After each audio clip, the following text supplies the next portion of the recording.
Ours is a dynamic world of natural and man-made disasters. It is a world that requires an ability to respond rapidly and appropriately when a disaster occurs. Medical care is an essential part of that response, and the resources of a state-of-the-art trauma center in a rapidly deployable, self-contained unit meets the need of such a situation. That unit is Carolina's MED1, developed and owned by Carolina's Medical Center in Charlotte, North Carolina. It has been tested in the desperate aftermath of Hurricane Katrina in Waveland, Bay St. Louis, Mississippi.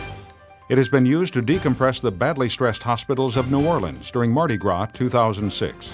It has met those challenges and performed not only to expectations, but to the medical needs of those who utilized the unit and its services. Carolina's MED1 is a 14-bed emergency department, including a 2-bed resuscitation and operating room. Capabilities within its enclosed 1,000 square feet include surgical hemorrhage control, invasive and non-invasive advanced life support for cardiac care, minor surgeries, fracture realignment and stabilization, complicated wound repair, post-resuscitation and critical care monitoring, both cardiac and respiratory, and common emergency department care. The unit travels as 2 tractor trailers with equipment and supplies in the second trailer. Equipment includes digital X-ray, pharmacy, lab, ventilators and monitors for a 4-bed ICU, including a pediatric bed. And there is a chair for emergency dental procedures. Satellite capability allows for transmitting images back to Carolina's Medical Center for real-time consultation with specialists if needed. A tent that surrounds the trailer can hold an additional 120 beds if the unit is needed as an inpatient hospital. MED1 is staffed by physicians, nurses, paramedics, and other ancillary support staff from Carolina's Medical Center and the Mecklenburg EMS Agency. Security is provided by the Charlotte-Mecklenburg Police SWAT team, and it can be ready to receive patients within 20 minutes of arriving on scene. The setup of MED1 is uncomplicated, but at the same time complex enough that coordination and control is required for safety and efficiency. Once site selection has been made and security established, the real work begins. Units are moved into place and parked, with care being taken to allow for the erection of the tent addition if it is required for the assigned mission. Units are also placed so that there is minimal movement while loading and unloading the equipment. In this configuration, the tent will not be used, and as you can see, the units are placed closer than they would be for full mission capabilities. Due to the number of tasks required for the operation to begin, personnel are divided into 4 teams, each with specific assigned responsibilities. Once the units are parked, the hospital unit driver will disconnect the tractor and prepare for leveling the hospital.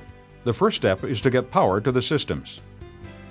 Team 1 pulls the power cable from the storage box on the hospital, while Team 2 does the same for the primary support unit. While the connections are being made, Team 3 begins to unload rolling stock from the side door of the primary support unit. The rear door of the hospital does not require external power, so the lift is made ready for use and the door is opened while the external power connections are made.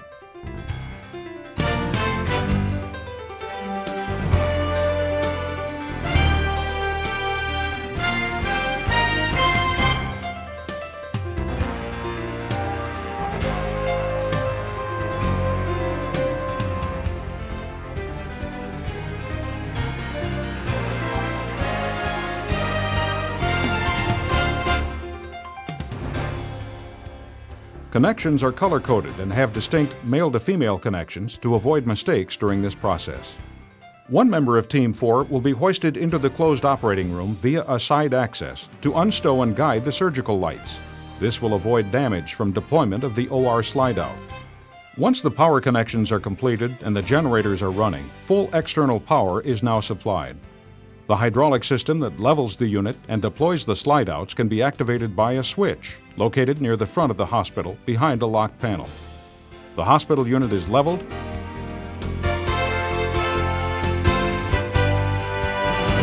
and the rear lift and door of the support truck are made ready for equipment to be unloaded. Team 3 now has full access to the support truck and both side and rear doors can be utilized for unloading. The remainder of Team 4 will observe the hospital slide-outs as they are deployed, beginning from the rear.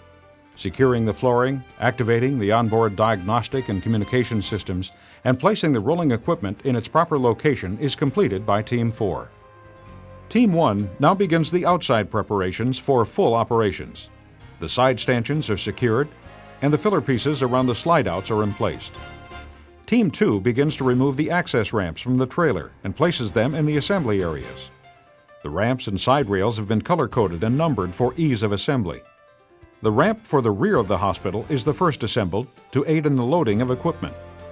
Next, the OR exit ramp is assembled and placed, followed by the emergency side exit ramp and stairs. Once the rolling equipment has been moved into the hospital and the support truck secured, Teams 2 and 3 join and complete the final assembly of ramps and/or begin unloading the tentage as the mission requires. Once the slide-outs have been deployed, Team 1 begins preparation for operations. Stainless steel covers are placed over the movable seams on the floor. The ramp that allows movement into the OR is lowered, and the floor piece below the lab is secured. MED1 is now a fully capable medical center, able to provide care to those in need. Carolina's MED1 is the prototype for a new generation of rapidly mobile, self-contained disaster response healthcare facilities. Its first deployment to the Gulf Coast has been hailed as a success by local, state, regional, and national leaders and healthcare experts.